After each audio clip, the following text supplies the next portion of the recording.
그러면 그 지난번에 나오셨을 때 그 한 월 평균 한 네네. 8천만 원 정도 이제 그 수입이 네네. 있으시다고 하셨는데 큰 틀에서는 약간 좀 늘어났다고 볼 수도 있겠네요. 지금 제가 오늘 오기 전에 봤을 때 9천만 원이 넘었어요. 그러니까 네.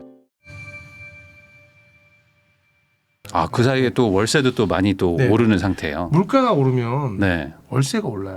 이게 이제 제가 월세 받는 사람 입장에서 말하기가 좀 미안하지만 이상하게 월세는 물가하고 연동되는 것 같아요. 네. 그래서 물가가 오르니까 오르고 있고 지금이 물가가 많이 오르잖아요. 네. 그러니까 이제 월세도 계속 반영되고 있어서 일종의 월세는 소비재라고 봐야 되지 않나? 저는 그렇게 생각하고 있습니다. 또 이제 가지고 계신 것들이 좀 약간 원룸 위주로 네네. 어찌 보면 좀 상대적으로 좀 저가의 주택들이잖아요. 그렇죠. 월세로 치면은 그러다 그렇죠. 보니까 좀 소비나 어떤 그 물가에 좀 민감하게 반응을 좀 하나 봐요. 맞습니다. 그래서 이제 젊은 층들이 많이 사시고 네. 그리고 이제 1인 가족. 네. 이게 요즘에 트렌드화돼 있는 주택 형태죠. 그래서 네. 그러다 보니까 반영이 좀 확 돼가는 것 같아요. 다른 전세라든지 뭐 이런 아파트의 월세 시장과는 다르게 네. 좀 반영이 좀 바로바로 되는 것 같아요. 수요 공급에 그냥 정확히 네. 이거는 뭐 투기가 없어요. 투기가 없어요. 이 월세 가격은 뭐 누가 조작할 수도 없고 그렇죠. 뭐 이게 뭐 주가 조작하듯이 누가 네. 몇 명 집주인이 조작할 수도 없는 거라서 그냥 수요와 공급에 맞춰서 우리 동네에 일자리가 늘어났다. 네. 그러면 공급이 부족하니까 네. 월세가 가격이 또 상승하고 또 반대로 네. 또 일자리가 감소해서 또 좀 됐다 그러면 또 빠지기도 하고 뭐 여러 가지 국면들이 있는데 네. 아주 민감하지는 않고요. 아주 둔화되고 있습니다. 둔화된 기조로 가고 있고 그리고 한번 계약하면 1년 내지 2년을 거주하다 네. 보니까 올랐다고 해서 바로 반영할 수도 없는 거잖아요. 그렇죠. 월세는. 그러니까 네. 그런 것도 또 영향을 있다 보니까 계속 후 반영되면서 계속 상승해 가고 있는 중이에요. 아, 그러면은 그 갑자기 궁금한 게 그러니까 과거 대비 이제 물가가 좀 오르는 거 대비 네네네. 좀 임금 상승은 좀 더디니까 네네. 임금 상승이 네. 그래서 좀 그 계약 기간을 다 지키고 나가는 그 요율이라고 할까? 네네. 퍼센트가 좀 줄었나요? 좀 중간에 나간다고 하는 분들이 좀 많은가요? 그렇죠. 중간에 나가신 분들도 많아죠. 그래요. 많죠. 이 원룸이라든지 오피스텔 이런 데 거주하시는 분들은 네. 만기를 거의 못 채우세요. 그러는 것 같아요. 네. 만기를 넘기고 나면 임대차 보호법에서 2년 연장되면서 아무 때나 나갈 수 있는 네, 거잖아요. 네. 근데 3개월 전에 통보하실 분이 없어요. 직장인들은. 네. 그러니까 가정이 있으신 분들은 그게 가능하거든요. 네. 3개월 전에 집주인한테 저 나갈래요?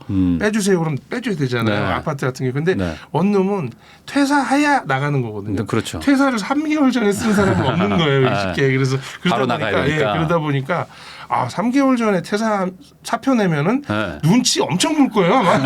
그래서 아마 1개월 정도 남겨놓고 전화를 주시다 보니까 항상 본인이 부담하고 나가시는 경우가 대부분이죠. 대부분. 그 월세 내느니 그냥 내가 중개비 내고 그냥 내가 정리하겠다. 그게 빠르죠. 그게 빠르니까 그분이 공인중개사하고 상의해 보시고 네. 자기 본인한테 유리한 쪽으로 선택하시는데 거의 10중 8구는 본인이 부담하고 나가는 개념으로 보시는 경우가 많아요. 그러니까 이게 생각보다 그 임대차 3법의 어떤 그 임차인 보호를 이제 뭐 자체적으로 이제 포기하는 경우들이 그렇죠. 생기는 네. 거네요. 이쪽은. 그렇죠. 그리고 뭐 2년씩 계약하면 집주인 입장에서는 좋은데 네. 월세는 또 1년씩 계약해요. 네. 그래서 저는 2년 하라고 해도 네. 1년씩 하고 싶어 하셔서 네. 제가 이제 저는 어쩔 수 없이 1년 해주는 거고 그러다 보니까 뭐 계약갱신 요건도 1년 있다 쓰시는 거고 네. 그냥 뭐 그런 식인 거죠. 그래서 아. 뭐 상황이 조금 이게 우리 부동산 시장하고 그 원룸 오피스텔 시장은 약간 달라요. 네. 네, 분위기는. 네. 야, 그러면 그 지난번에 나오셨을 때 그 한 월 평균 한 네네. 8천만 원 정도 이제 그 수입이 네네. 있으시다고 하셨는데 그러면 그게 이제 뭐 큰 틀에서는 약간 좀 늘어났다고 볼 수도 있겠네요. 지금 제가 오늘 오기 전에 봤을 때 9천만 원이 넘었어요. 그러니까 네. 지지난달 정도에 넘은 것 같아요. 네. 9천만 원으로. 근데 요즘 또 전력 가격이 좀 많이 올라가지고 제가 또 태양광 발전소도 하고 있거든요. 네. 그쪽에 다 가격도 좀 올라가지고 네. 기존에 받는 대비 한 4,500만 원 정도 더 나오고 그리고 이 원룸 또 월세도 계속 신규 세입자가 올라가고. 바뀌면서 그러니까 한 달에 평균 한 6, 7분은 나가시거든요. 아, 그래요? 새로 바뀌면 네. 이 140군데니까 1년씩 계약하면 평균적으로 14명 나가는 게 정상이거든요. 그러니까 뭐 연장에 사시더라도 한 7, 8분들은 나가시니까 계속 이제 인상이 되는 거죠. 인상 반영되고 있는 거죠. 네. 아, 그럼 이제 바쁘시겠어요. 근데 계약서 쓰고. 대부분 뭐 계약서 쓰는데 네. 전세 계약하면은 집주인을 보고 싶어 하잖아요. 네. 근데 월세는 집주인 안 가요. 안 갑니다. 금액이 또 소액이기도 하고 하니까. 공인중개사하고 네.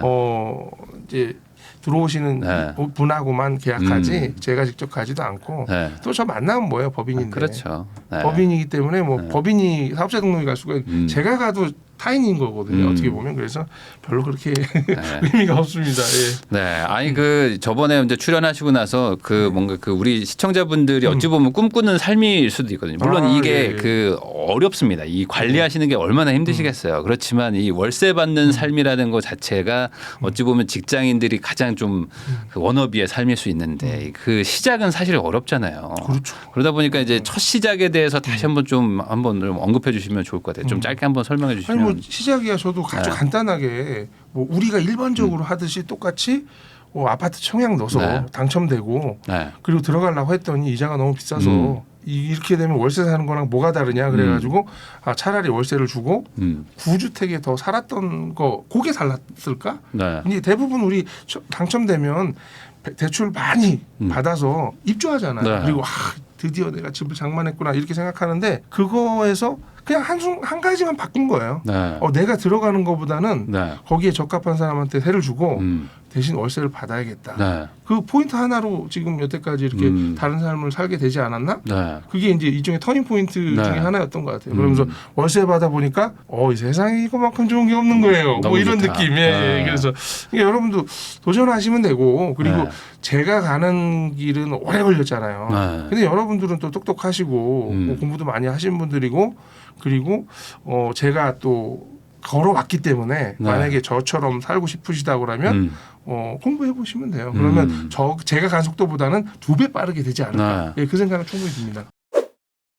사실 월세 받는 삶을 다들 꿈꾸시긴 하지만 네네. 그 저번에도 이제 그런 댓글들이 좀 많았는데 그건 과거에부터 그렇게 했기 때문에 된다. 그러니까 요즘에 이제 부동산 투자를 꿈꾸는 분들이 이제 많이 하시는 얘기가 과거에는 그게 되지만 지금은 그게 안 되지 않느냐. 그래서 지금 이제 처음 시작하는 직장인 분들이 월세 받는 삶을 꿈꾼다면 어떻게 해야 되느냐. 이제 거꾸로 이렇게 물어보시는 분들이 많거든요. 제가 예전에 투자할 때도 말은 갭투라는 말은 없었지만 그때는 없었죠. 그렇지만 하시는 분이 있었어요. 네네. 그래서 오히려 대출 안 받으시고 전세 주고 두세 채 사시는 분들도 있었거든요. 그러면서 시대 차익을 기대하시는 분들도 있었거든요. 그 당시에. 근데 지금도 있고요. 그러니까 그때도 월세 받으신 분도 있고 지금도 월세 받으신 분이 있어요. 근데 부각되지 않을 뿐이고 왜 부각이 되지 않냐면 빨리 부자가 안 되기 때문에. 재미가 없어. 갭투하신 분은 빨리 부자가 됐어요. 운이 좋았거나 아니면 내가 투자 포인트를 잘 잡아서 확 부자가 돼서 어디 가서 막 대세고 자랑할 수 있지만 월세 받으신 분은 서서히 성장한 거거든요.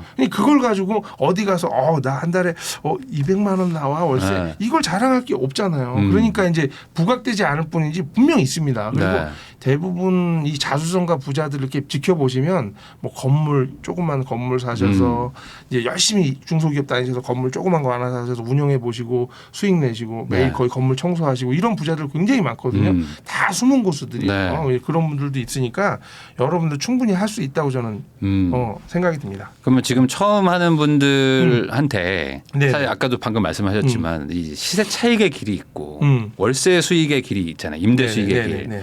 그러면 이제 임대 수익의 길로 가시긴 하셨지만 이제 20, 30대 뭐 사회 초년생 뭐 이런 분들한테 요 임대 수익의 길로 가는 게 낫다고 보세요? 아니면 그래도 시세 차익의 길이 요것도 한번 생각을 해봐라라고 일단은 보세요? 근데 종잣돈이 문제잖아요. 이게 종잣돈이 예전에 비해서 많이 필요한 거죠. 제가 직장 생활할 때에 1, 2년 연봉이면은 아파트를 하나 청약 넣어서 그나마 진짜 영끌하듯이 살 수 있었던 수준이었다면 지금 최저임금 수준에 받으시는 20대, 30대 분들이 3년 모아가지고 그건 안 된다는 거죠. 그게 좀 차이가 있는 거예요. 그리고 우리 때보다 지금 이 MZ 세대들이 살아가는 방식에는 비용이 많이 들어요. 그들이 지나친 소비를 한다는 게 아니고 소비를 할 수밖에 없는 사회가 돼버린 거죠. 됐죠. 휴대폰이 나오고 인터넷이 나오고 뭐 요즘 편안한 대중교통 택시들이 있기 때문에 이제 비용을 더 지출할 수밖에 없는 상황이다 보니까 그걸 잘 통제하고 잘 관리하고 해나가는 과정들이 좀 필요하다 보니까 일종의 한 번에 뭐 어떤 그 종잣돈을 모으기 위한 과정에서 네. 일시적인 뭐 시세 상승을 위한 뭐 주식도 해볼 수 있는 거고 네. 여러 가지 과정에 종잣돈을 모으는 과정까지는 쉽지 않을 거예요. 네. 근데 그게 처음부터 막 저축만 해갖고 네. 이거는 또 아니거든요. 네. 그러니까 어느 정도의 시드머니를 모으는 단계. 근데 그 시드머니를 너무 크게 잡지 마시고 나 목표가 막 강남에 있는 아파트야 네. 이런 거 하지 마시고 네. 좀 소박하게 가셔서 지방에 있는 소형주택이라도 하나 사셔서 네. 월세 좀 뭐 다만 5, 60만 원이라도 받아보는 그런 걸로 스타트 하시는 게 어떨까 이런 네. 생각이 좀 듭니다. 예. 아, 시세 차익보다는 그래도 네. 좀 월세가 예. 그러면 장점이 뭔가요? 시세 차익을 노리는 거는 어쨌든 간에 아까 말씀하신 대로 운대를 좀 맞으면 좀 월세 네, 받는 그렇죠, 거 대비 그렇죠. 좀 확 예. 늘어나잖아요. 그렇죠. 그 자산이. 근데도 월세를 좀 추천하시는 이유는 어떤 장점이 있어서 그런 걸까요? 시세 상승을 기대하는 투자는 네. 시세 상승돼서 네. 투자하면 세금 내고 나머지 내가 다 네. 먹는 거죠. 그러면 그 플레이를 여러 번 해야 돼요. 네. 근데 그 중에 한 번 삐끗하면 근데 대부분 분산 투자하지 않고 네. 한 번 되면 좀 더 큰 거, 좀 더 큰 거 가다가 한 번 삐끗하면 또 원점으로 돌아가는 네. 거예요. 그러다 보니까 위험성이 좀 네. 있고 그리고 시세 상승이 됐을 때 팔아야 되는데 이놈의 시세 상승이라는 게 기간을 정할 수 없어요. 예측할 수 없는 네. 거지. 뭐 예측은 하죠. 뭐 2년 만에 올 거라고 예측은 했는데 그게 맞을 확률이 높지 않아요. 안 맞으면 어떻게 네. 하냐. 그리고 안 맞아서 오래 가는 경우 지금같이 음. 물렸다. 그러면 2, 3년 또 기다려줘야 네. 되는 상황들이 벌어지니까 올랐어. 근데 올라가지고 팔으려고 그랬더니 정부에서 뭐 실거주 안 맞추면 네. 안 된다는 등 세금 뭐 때리고. 여러 가지 뭐 문제되면 또 기다려야 되고 막 네. 그렇게 그런 기준 계획들이 내 기준이 아니라는 거예요. 내가 정하는 게 아니고 남이 정하는 건데 이 수익형 자산은 계속 내가 월세를 받아 나간다면 네. 내가 이 돈이 어떻게 쌓이고 또 시세 상승이 또 투자를 해서 어떻게 계속 증가하는지를 네. 예측해 나갈 수 있는 어떤 바로메타가 있는데 네. 차익형은 일단은 목표를 설정하기는 어려운 섹터예요. 네. 투자의 영역이 아주 짙죠. 근데 여기는 한 푼 두 푼 모아나가는 네. 그런 형태가 있기 때문에 저는 수익형 자산을 선호하는 거고 네. 그런 방향으로 계속 왔던 거예요. 조금 느리긴 하지만 예, 이게 예. 쌓이면 나중에 그 예. 불어나는 속도가 또 그런데 어마어마하니까. 이게 또 차익형 투자에서 계속 수익을 내는 사람은 연으로 따니거나 내가 5년 투자했으면 5년치를 나눠보면 그 금액이 나올 그 이상을 벌 수도 있어요. 충분히. 네. 근데 꾸준히 안전하게 계속 벌어 나간다는 거예요. 그리고 다른 수익이 또 네. 수익형 자산 하나 생기면 거기에다 플러스 그렇죠. 계속 조금 복리가 조금씩 증가하는 쌓이니까. 거죠. 그러니까 워렌 버핏이 복리로 돈을 버는 것처럼 네. 이 스노우볼 효과가 생길 수 있는 게 네. 수익형 자산이고 계속 그 패턴만 유지한다면 처음에는 뭐 50만 원, 60만 원이 나중에 6천만 원, 7천만 원이 10년 후에는 돼 있을 거다라고 네. 이야기하는 거죠. 근데 이제 과거에는 이제 이런 수익형 이런 투자 이런 거를 뭐 아파트로도 좀 할 수 있었다면은 그렇죠. 요즘에는 이제 아까 말씀하신 것처럼 좀 투자금이 좀 워낙 커지다 보니까 아파트를 하기에는 조금 이제 좀 부담스러워지는 것 같아요. 이제 초년생 분들이 그러다 보니까 뭐 빌라라든지 뭐 이런 거 원룸 같은 걸 좀 사가지고 월세를 좀 받아봐야겠다라고 생각을 하는데 여기서 이제 딱 막히는 게 이 시세 조사가 아파트나 이런 건 좀 쉽잖아요. 어플도 워낙 많고 그리고 그렇죠. 요즘에 뭐 전세 사기니 뭐니 해서 막 복잡스럽고 복잡하죠. 그래서 자신이 막 확 떨어지는데 자신감도 없어지고 이런 거 좋은 원룸 고르고 이런 것들을 어떻게 해야 되는지 근데 한번 좀 이게 알려주세요. 이런 거예요. 그 시세를 알아보기가 쉽잖아요. 아파트가. 네. 아파트는 뭐 10분이면 다 알아봅니다. 그렇죠. 어느 대한민국 있는 아파트는 다 네. 알아봐요. 주식도 마찬가지죠. 어느 회사 주식 지금 찾아보라 그러면 제가 10분 만에 전 주식은 안 하지만 네. 찾아낼 수 있거든요. 네. 그런데 상가 딱 찍고 저 상가 얼마게 그러면 몰라요. 그렇죠. 그리고 건물 이렇게 보고 다세대 건물이라든지 원룸 건물이라든지 어떤 빌라 같은 걸 딱 보고 네. 저게 얼마게 그럼 몰라요. 네. 잘 아는 자산도 있고 네. 모르는 자산이 존재한단 말이에요. 근데 네. 거꾸로 한번 생각해 보면 이 아파트라든지 주식은 가격이 시세가 정해져 있지만 이거는 이 시세가 완벽하게 어떤 수치화돼서 나온 시세는 아니에요. 심리적인 선에서 만들어진 시세지. 삼성전자가 지금 5만 원이라고 만약에 가정을 하면 네. 그게 적정선인지 아닌지는 어느 누구도 몰라요. 그렇죠. 그냥 시세 그 어떤 오늘의 분위기 네. 어떤 뭐 그게 영향을 주잖아요. 네. 다는 아니지만 그런데 수익형 건물들은 수익률을 기준으로 생각해요. 상가도 마찬가지고 상가하고 원룸 투자 다세대다가 건물들은 네. 수익률로 계산할 수가 있어요. 그러니까 이거를 절대적인 계산법이 존재하는 거죠. 네. 상가도 수익률 몇 프로 이게 있잖아요. 네, 네, 그래서 네. 수익률에 맞춰서 사는 거지. 네. 이 건물 껍데기가 이쁜 건 나중 얘기잖아요. 그거는. 그러니까 오히려 이 아파트라든지 주식에 비해서 네. 제가 보기에는 더 가격을 현실화해 보기는 너무 쉽다. 좀 명확하다. 네, 명확하다. 하긴 그 아파트를 월세 수익률로 따져보면 답이 안 나오잖아요. 그렇죠, 그렇죠. 네, 근데 이제 그 빌라나 뭐 원룸 같은 것들은 월세 받는 걸로 딱 따져봤을 때, 아니 은행 이자보다 얼마가 높고 낮고 뭐 이런 딱 따져보고, 이거 살만하다. 뭐 이렇게 매매가는 얼마면 적정하다. 이렇게 다 나오는데. 아파트는 네. 하이브리드예요. 반반이에요. 네. 이게 짬짜면 같은 거예요. 그러니까 짬짜면. 시세도 되면서 시세 상승도 기대할 수 있으면서 월세도 받을 수 있는. 네. 그러니까 제가 젊으신 분들한테 지방에 있는 1억 공시지가 1억 이하 정도의 아파트 이런 거를 좀 수도권이죠. 수도권. 네네. 지방이라는 게 수도권을 얘기하는 거예요. 네. 그쪽 주변에 좀 투자하시는 것도 좋은 방법이다. 그래서 일단 취득세도 저렴하고 네. 앞으로 계속 그럴 거예요. 이 정부에서는 60제곱미터 이하의 아파트는 이제 투기의 대상에서 좀 제외시켜주려고 네. 하고 있기 때문에 그런 기조로 봤을 때도 아파트는 하이브리드니까 여러분들 시세 상승도 좀 기대하면서 네. 그리고 월세도 좀 받아가면 두 마리 토끼를 잡을 수 있지 않나 이런 생각이 드는 건데 어차피 돈이 많지 않기 때문에 오히려 지방에 있는 지방 수도권 쪽에 수도권 쪽에 있는 주택을 좀 알아보셔서 그런데 투자하셔서 월세도 좀 받으시면서 시세 상승도 기대할 수 있는 그런 존이에요. 결국은 제가 수익형 자산 투자하지만 네. 시세 상승이 안 될 건 안 사요. 네. 그거는 당연하잖아요. 그건 당연하죠. 그러니까, 네. 그러니까 저도 시세 상승을 기대하지 않는 건 아니에요. 네. 근데 주 메인 타이틀이 네. 그러니까 8대2 정도라는 거예요. 시세 상승은 2 정도 보는 거고 수익이 많이 나오는 걸 8로 보는 건데 아파트는 5대5 정도고 갭 투자한 사람은 100을 네. 그렇죠. 거는 거고 이런 식으로 기준 보시면 될 것 같아요. 그러니까 약간 그 닭을 키우시는 거죠. 이렇게 달걀을 매일매일 먹는 그렇죠. 케이스. 달걀도 먹으면서 나중에 닭고기도 이제 먹을 수 있으면 먹지만 그렇죠. 기왕이면 예. 달걀을 이제 그렇죠. 캐시는 그렇죠. 스타일이신 맞습니다. 거고 예. 이제 시세 차익형은 약간 돼지를 키우는 스타일. 맞습니다. 나중에 한 번에 돼지를 먹는 예. 그런 거라고 봐야 될 것 같아요. 표현하기 좋은데. 이제 댓글 같은데 많이 좀 이렇게 좀 약간 불신하시는 분들 네. 쓰시는 거 보면은 저 종부세 엄청 낼 거다, 그러니까요. 재산세 엄청 나올 네. 거다, 저 세금 내고 종소세 내고 나면 아무것도 없을 남는 거다 거 이렇게 없다. 얘기를 하는데 이 수익형 투자를 하게 되면 잘못하게 되면 세 명이서 동업을 하게 돼요.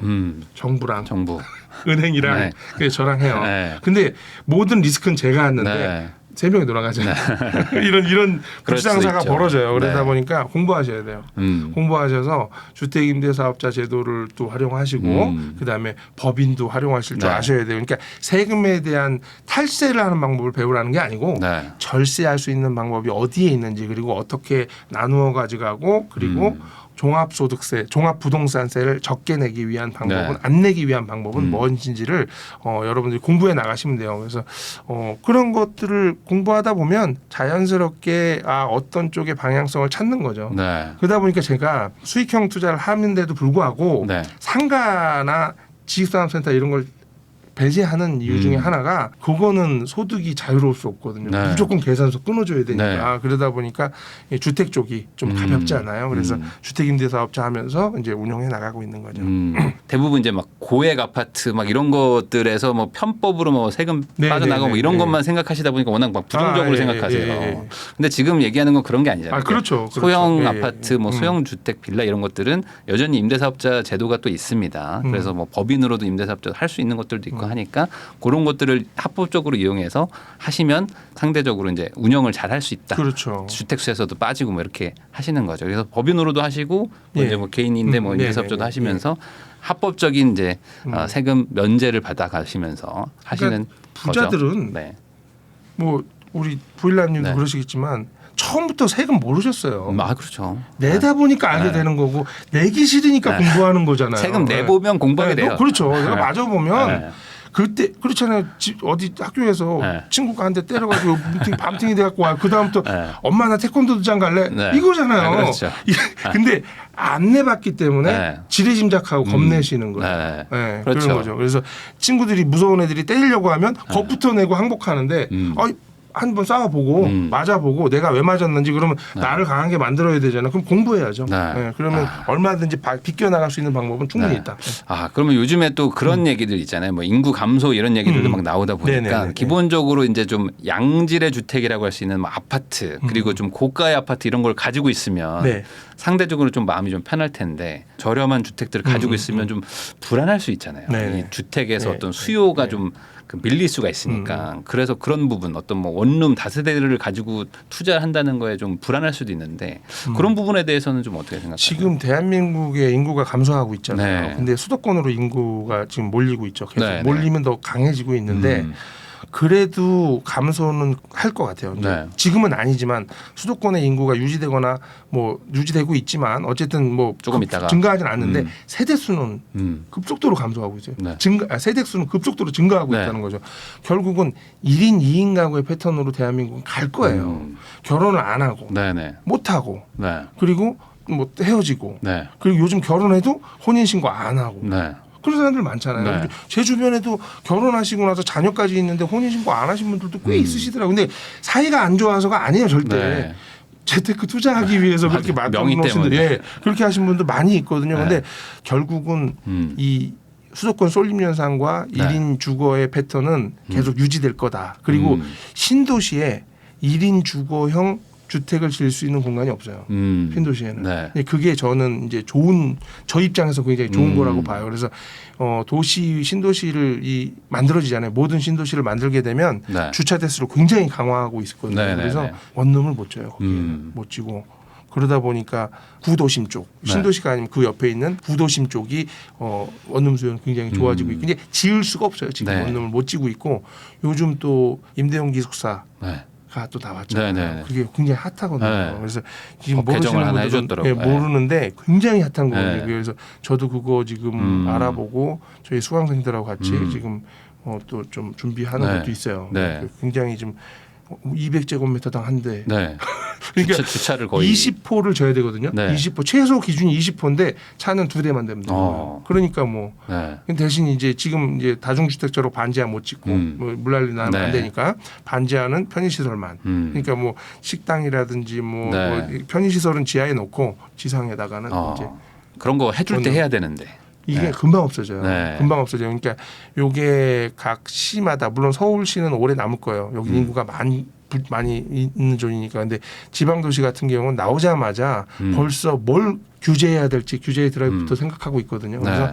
이거 한 1년 안에 저희 지방 도시들은 먼저 없어질 거예요. 네. 그래서 빨리 하는 게 중요하지 않을까 뭐 그 생각이 좀 듭니다. 결국에 이제 이 인구 감소나 이런 것들도 뭐 네네. 전국의 얘기일 수는 있지만 네네. 지역별로 그렇죠. 보면 그렇죠. 또 인구가 또 증가하는 지역들도 증가를 있고 하기 하고 때문에 있거든요. 그 내가 그런 데를 찾아가지고 그렇죠. 투자하는 게 중요하다. 이렇게 좀 정리할 수가 네네. 있겠습니다.